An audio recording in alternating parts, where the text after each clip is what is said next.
আলোচনায় অংশগ্রহণ করবেন ঢাকা 18 আসন থেকে নির্বাচিত মাননীয় সদস্য জনাব এস এম জাহাঙ্গীর হোসেন। জনাব এস এম জাহাঙ্গীর হোসেন, আপনার সময় 6 মিনিট। ধন্যবাদ আপনাকে। বিসমিল্লাহির রহমানির রহিম। মাননীয় স্পিকার, আপনাকে ধন্যবাদ। মাননীয় স্পিকার, সর্বপ্রথম 2026 এবং 2027 অর্থবছরের প্রস্তাবিত বাজেটের প্রণয়নের সঙ্গে মাননীয় প্রধানমন্ত্রী, মাননীয় অর্থমন্ত্রী সহ সংশ্লিষ্ট সকলকে আন্তরিক ধন্যবাদ ও অভিনন্দন জানাচ্ছি। আজকের এই বাজেট আলোচনা বাংলাদেশের রাজনৈতিক ও অর্থনৈতিক ইতিহাসে একটি তাৎপর্যপূর্ণ অধ্যায়ের সঙ্গে আমাদের যুক্ত করেছে। শহীদ রাষ্ট্রপতি জিয়া রহমানের নেতৃত্বে 1976-77 অর্থবছরের বাজেট ছিল একটি যুদ্ধ বিধ্বস্ত দেশকে উৎপাদনমুখী, আত্মনির্ভরশীল ও গ্রামভিত্তিক অর্থনীতির পথে এগিয়ে নিয়ে যাওয়ার প্রয়াস। কৃষি, গ্রামীণ উন্নয়ন, বেসরকারি উদ্যোগ এবং কর্মসংস্থান ছিল সেই দর্শনের মূল ভিত্তি। 1991 সালে গণতন্ত্র পুনঃপ্রতিষ্ঠার পর দেশটির বেগম খালেদা জিয়া সরকারের প্রথম বাজেট অর্থমন্ত্রী এম সাইফুর রহমানের উপস্থাপনায় বাংলাদেশের অর্থনীতিকে উদারীকরণ, বেসরকারি বিনিয়োগ বৃদ্ধি ও আধুনিক রাজস্ব ব্যবস্থার পথে এগিয়ে নিয়ে যায়। সেই সময়ে যুগান্তকারী কিছু কর্মসূচি দেশের অর্থনৈতিক ভিত্তিকে আরও শক্তিশালী করে। মাননীয় স্পিকার, এই 2026 সালে 11 জুন বাংলাদেশের রাজনীতির নতুন এক অধ্যায় মাননীয় প্রধানমন্ত্রী জনাব তারেক রহমানের নেতৃত্বে সরকারের প্রথম বাজেট উপস্থাপন করেছেন মাননীয় অর্থমন্ত্রী আমির খসরু মাহমুদ চৌধুরী। আমি মনে করি এটি কেবল একটি বার্ষিক আয় ব্যয়ের হিসাব নয়, বরং শহীদ রাষ্ট্রপতি জিয়া রহমানের উৎপাদনমুখী অর্থনীতি, দেশনেত্রী বেগম খালেদা জিয়ার সংস্কারমুখী উন্নয়ন দর্শন এবং একটি আধুনিক সমৃদ্ধ আত্মনির্ভরশীল বাংলাদেশ গড়ার ধারাবাহিক অঙ্গীকারের প্রতিফলন।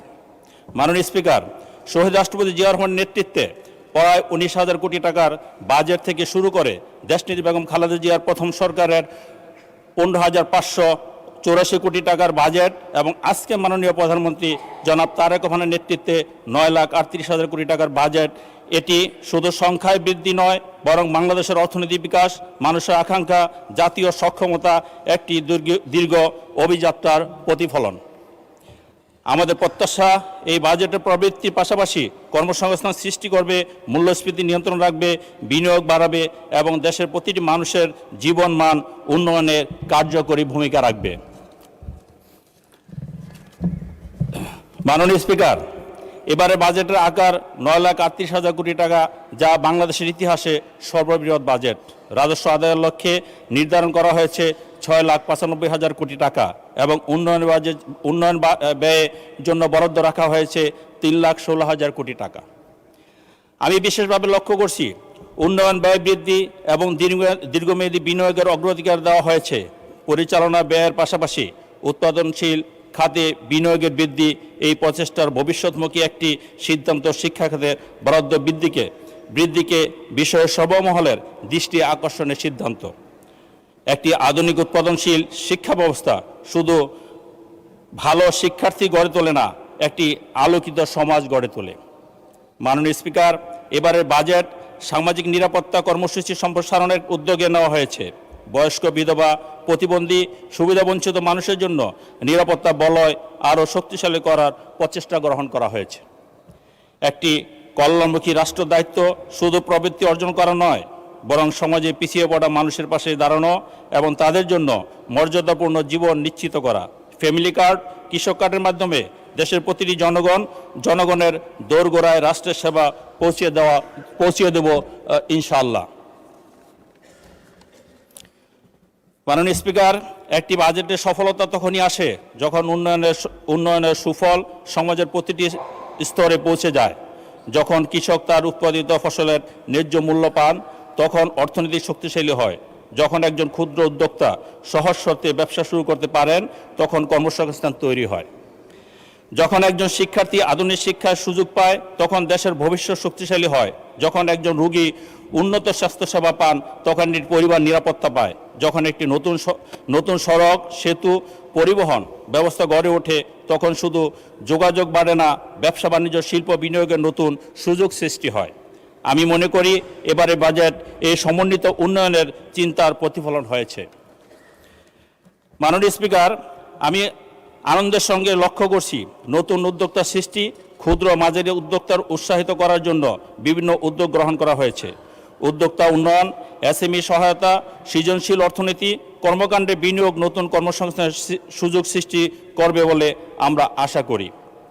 আজকের পৃথিবীতে একটি ভালো ধারণা একটি বড় শিল্প প্রতিষ্ঠানের জন্ম দিতে পারে। তাই মেধা, দক্ষতা, উদ্ভাবনে বিনিয়োগেই আগামী দিনের অর্থনীতির ভিত্তি। মাননীয় স্পিকার, বাজেট শুধু অর্থনীতির দলিল নয়, একটি দেশের চরিত্রের আয়না।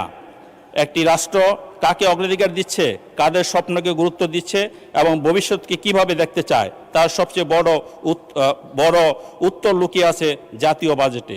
মাননীয় প্রধানমন্ত্রী জনাব তারেক রহমান এদেশ গড়ার আসর মাস্টার প্ল্যান এই বাজেটে প্রতিফলন হয়েছে।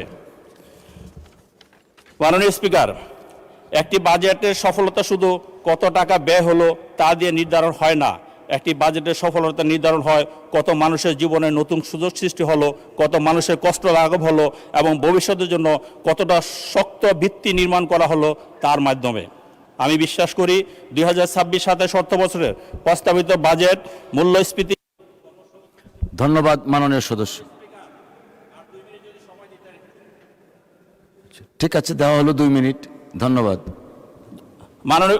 আমি বিশ্বাস করি 2026-2027 অর্থবছরের প্রস্তাবিত বাজেটে মূল্যস্ফীতি নিয়ন্ত্রণ, কর্মসংস্থান সৃষ্টি, মানব সম্পদ উন্নয়ন, বিনিয়োগ বৃদ্ধি এবং একটি সমৃদ্ধ আত্মমর্যাদাশীল উন্নত বাংলাদেশ গঠনের ক্ষেত্রে গুরুত্ব ভূমিকা রাখবে।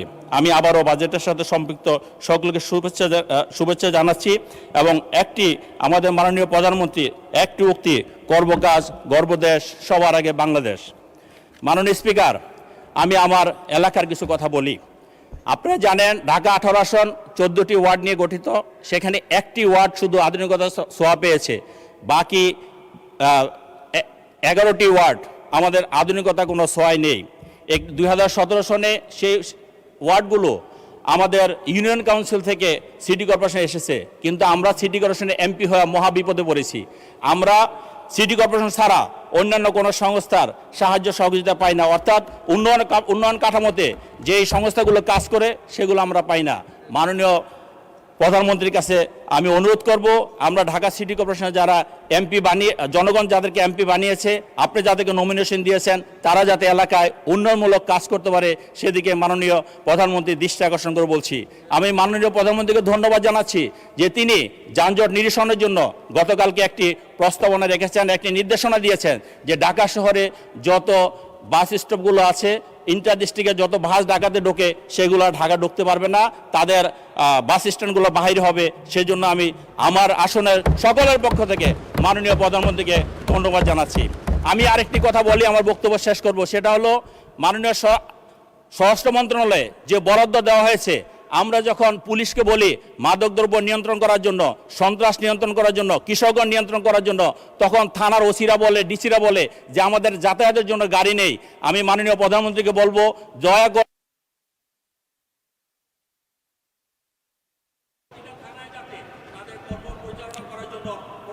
জি, ধন্যবাদ। ধন্যবাদ মাননীয় সদস্য। ধন্যবাদ মাননীয় সদস্য। আলোচনায় অংশগ্রহণ করবেন